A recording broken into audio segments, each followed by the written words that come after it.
The area known as the Tracks, their home, but that shifted above ground following a massive cleanup.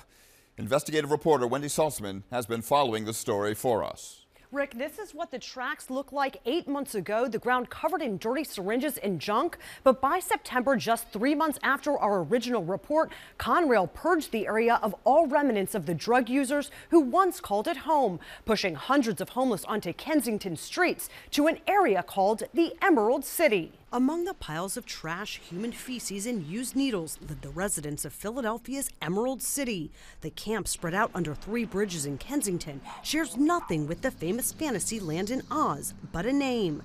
This is the harsh reality of life as an addict on Philadelphia's streets. It's really bad. It's not like back in the day when we used to be able to go down to the tracks. You didn't have to worry about getting robbed or dying. When the tracks were cleaned up and cleared out late last year, Melissa Finley says her and other drug users had nowhere else to go. I've never in my entire life would think that I would be living under a tunnel. But this is now what the 34-year-old former Delaware County resident calls home. Here's my little house. Yeah, we make a little fort, a little tent. This Emerald City is at the corner of Emerald and Lehigh Streets. It's like a black hole. A place where dreams for a future and countless addicts die. Tell me why you're crying. I can't. This user who asked us to call her Kelly just got high, but it doesn't stop the pain of what the former college student and athlete says she's lost. I was stupid enough to think that I was smarter than, smarter than that, so to speak, and I just wouldn't end up out here. We don't want people to die.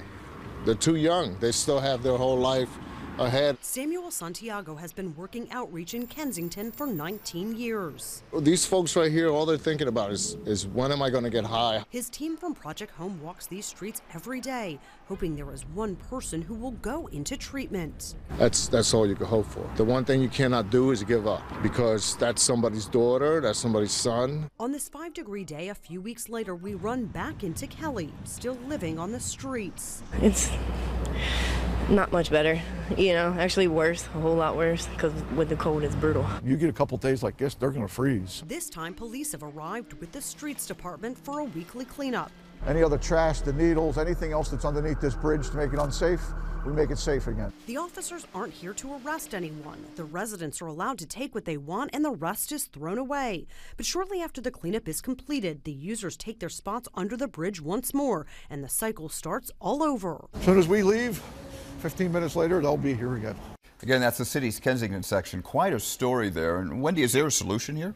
Well, police say the much larger issue is stopping the addiction. Both the day that we were out with police and with outreach teams, they were successful in getting someone to a shelter. They say this is not hopeless, but the problem is far too big for them to solve alone. Okay, thank you, Wendy. Up next, the signs of addiction and initiatives for change.